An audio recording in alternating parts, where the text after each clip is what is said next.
उसमें आप सभी का स्वागत है। आज हम बात करेंगे कि जो IB intelligence bureau security assistant की जो मतलब ट्रांसलेशन वाली जो श्रृंखला चल रही है ना, तो उसमें कुछ कॉन्सेप्ट रह गए थे जैसे कि वेल, सेल और वुड का कॉन्सेप्ट। तो उसके बारे में मैं डिस्कस कर देता हूँ। ये छोटी सी वीडियो रहेगी ताकि आपको कोई दिक्कत ना रहे, कंप्लीट सेशन हो जाए।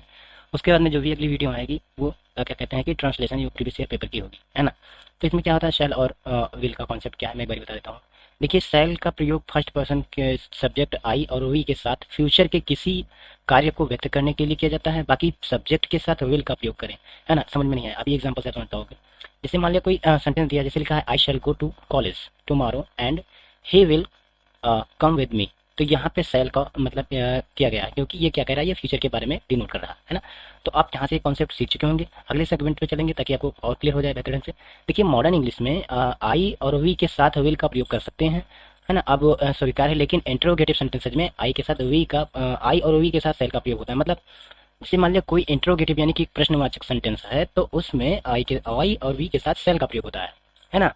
जैसा कि मैंने इसमें हालांकि पूरे में अगर आप मैंने जब फ्यूचर कंटिन्यूस का मतलब फ्यूचर टेंस पढ़ाया तो मैंने डिटेल में इसके बारे में डिस्कस किया। प्लेलिस्ट में जाके देख लेना, बहुत ही अच्छे से समझाया गया है उसको, है ना। तो जैसे इसका एग्जांपल एक बार देख लीजिए। लिखा है कि विल आई गो, यानी कि क्या मैं जाऊंगा, वो पूछ रहा है, यानी कि क्वेश्चन।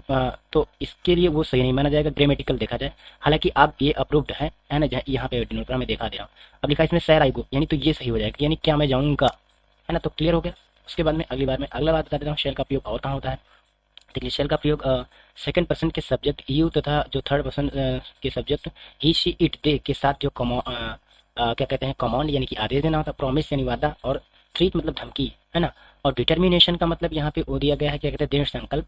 और क्या कहते हैं कंप्यूशन मतलब क्या, अनिवार्यता। और एडवाइस सलाह सलाह की व्यक्ति करने के लिए किया जाता है।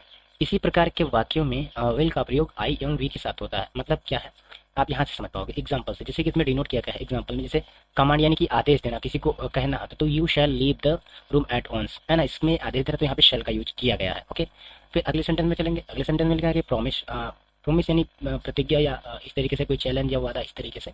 तो इसमें भी शैल का प्रयोग हो जाता है, जैसे कि you shall be rewarded. Okay, इस सेंटेंस में दिखाया गया है। जैसे और इसमें दिखाया गया I will help you come what में। ओके, इस सेंटेंस में विल का प्रयोग किया गया है ना। फिर माफ कीजिएगा, थोड़ा आवाज में प्रॉब्लम है ना, थोड़ी तबीयत गड़बड़ है। तो थ्रीट यानी कि धमकी, इसमें भी आप को इसमें क्या कहते हैं, इसमें शेल का प्रयोग हो जाता है ना। जैसे ट्रांसफेरस शेल बी प्रोसेप्टेड, है ना, इसमें दिया गया। उसके बाद में इससे आप क्लियर होता होगा कि कहाँ पे शेल का प्रयोग होता है, कोई दिक्कत वाली बात तो है नहीं। हालांकि मैंने डिस्कस कर दिया, अगर आपको और भी डाउट होता है, मैंने कि सेल और विल का कॉन्सेप्ट ही समझा रहा हूँ। बाकी आप बहुत बेहतर ढंग से आप देख सकते हो, उसमें तो पूरा फ्यूचर टेंस ही कवर अप कर दिया गया, इसलिए इसमें कोई बात नहीं बताता हूँ। इसमें डिटर्मिनेशन में क्या दृढ़ संकल्प की बात क्या की, जैसे कि I will work hard and score good marks, है ना। समझ गया, ये फ्यूचर की बात कर रहा है ना। तो ये आपको क्लियर हो गया। आप जैसे कंप्लीशन में अनिवार्यता में भी इसमें शैल का प्रयोग होता है ना, जैसे कि you shall be here for the meeting, है ना। ओके, ये चीजें इस एक सेंटेंस और दिखाया गया कि I will have to finish this work. Okay, अब मैं थोड़ा सा और कॉन्सेप्ट बता देता हूँ कि चीजें होती हैं। शैल और विल का प्रयोग कहाँ पे होता नहीं है ना, कई बार ये भी चीजें हो जाती हैं। तो देख लीजिए, एक बार मैं पूरा डिटेल में पढ़ देता हूँ ताकि आपको कोई दिक्कत ना। अगर वाक्य पास्ट से शुरू हो तो और कॉन्सेप्ट बताया गया है, जैसे इसमें दिखाया गया है, जैसे he hoped that he will would pass the test. Okay, तो ये सेंटेंस आपका पास्ट टेंस से शुरू होगा। वाक्य पास्ट से तो शुरू होगा, विल ऑब्लिक सेल नहीं लगेगा कहाँ पे, जिसपे वहाँ पे वुड और शुड का प्रयोग होगा। जैसे कि दरअसल ये नियम तभी लागू होंगे जब विल और सेल के स्थान पर कोई मॉडल, है ना, या वर्ब्स का प्रयोग हुआ होगा, है ना। सेंटेंस से आप बेहतर समझ पाओगे एग्जांपल से।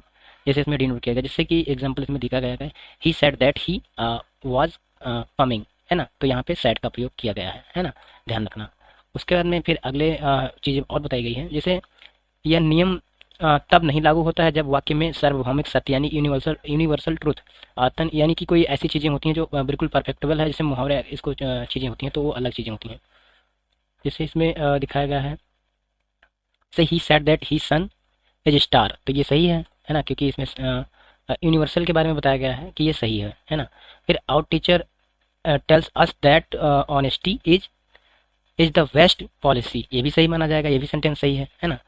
उसके बाद में अगले सेंटेंस की बात की गई है, अगर दो कार्य भविष्य में एक के बाद एक हों और दूसरा कार्य के होने पर निर्भर करे तो पहला कार्य सिंपल प्रेजेंट टेंस में होगा और दूसरा सिंपल फ्यूचर टेंस में होगा। हिंदी में हिंदी से इंग्लिश ट्रांसलेशन करने की आदत होती है, जिसकी वजह से हम पहले कार्य को भी सिंपल फ्यूचर में कर लेते हैं, है ना। समझ में नहीं आई बात? अभी आप देख लेना कि जैसे एग्जांपल से बेहतर समझ पाओगे। जैसे कि लिखा है यदि मैं आऊँगी तो मैं आपसे मिलूंगी, है ना। ये फ्यूचर की बात कर रहा है इस सेंटेंस में। तो इफ आई विल कम, है ना, आई विल मीट यू, तो ये गलत हो जाएगा कि if I come I will meet you, ये सही होगा कि जहाँ पे जो विल लगा हुआ है ये चीज़ें हटानी चाहिए, है ना, ये सही है। उसके बाद में कैसे वुड का प्रयोग, देखिए वुड का प्रयोग कहाँ होता है कि वुड का प्रयोग पास्ट हैबिट को व्यक्त करने के लिए किया जाता है, जैसे इसमें डिनोट किया गया है। अभी मैं सिंपल से बता देता हूँ। जैसे I would go to school by bus, है ना, पास्ट की बात कर रहा है, तो ये यहाँ पे वुड का प्रयोग होगा। और सारी और चीज़ें देख लीजिए। जैसे वुड का प्रयोग प्रेफरेंस यानी कि पसंद, प्राथमिकता या चॉइस को व्यक्त करने के लिए किया जाता है। सामान्यतः ऐसे वाक्यों में रेदर का प्रयोग भी होता है। जब दो विकल्प का उल्लेख हो तो देन का प्रयोग होगा, है ना। जैसे कि इसमें दिखाया गया है he would rather die than wake, है ना, है ना। उसके बाद में फिर अगले सेंटेंस में दिखाया गया है वुड रेदर टेक टी, है ना। तो यहाँ पे रेदर का प्रयोग किया गया है। हालांकि ये इतना मतलब उस तरीके से सेंटेंस नहीं आएगा, लेकिन मैं बता दे रहा हूँ। अगर वाक्य का आरंभ पास्ट से होता हो तो वाक्य के आगे पास्ट में ही रहेगा, मतलब कि विल का पास्ट टेंस वुड होगा। ये चीज़ें अंडरलाइन मैंने कर दिया, ये इंपॉर्टेंट है ना, इसी से सेंटेंस बनती है। अभी आप बेहतर ढंग से समझो। जैसे एग्जांपल से बेहतर, जैसे लिखा है कि he hoped that he will would pass, है ना, तो ये क्लियर हो गया। इसमें यहाँ पे देख लीजिए वुड का प्रयोग किया गया है ना, ध्यान रखना। तो यही चीज़ें थी। एग्जाम्पल से थोड़ा सा एग्जाम्पल क्लियर कर लीजिए, उसके बाद में आपको कोई दिक्कत नहीं। वुड यूज्ड टू एवं सिंपल पास्ट टेंस, तीनों का प्रयोग भूतकाल के रूटीन एक्शन को दर्शाने के लिए भी किया जाता है ना, ये इंपॉर्टेंट है। जैसे मान लिया I used to go to school by bus, ठीक है। इसमें बताया गया सारी चीज़ें मैं फिर से पढ़ दे रहा हूँ कि I used to go to school by bus, यानी कि मैं स्कूल बस से जाता था। I would return on foot, यानी कि मैं पैदल मतलब पैदल आता था, ठीक बात। रिटर्न यानी वापस आता था। बी प्लेड, रिटर्निंग मतलब लौटना या एट होम, है ना, तो खेल के लौटता था, है ना, ठीक है। यही चीज़ इसमें बताया। तो ये आपको क्लियर हो गया होगा, इसमें कोई दिक्कत वाली बात नहीं है। देख लीजिए मैंने जितने भी मतलब सेगमेंट थे पूरा कर दिए मेरी तरफ से। अब जो भी वीडियो आगे ट्रांसलेट की जाएगी, तब तक के लिए धन्यवाद।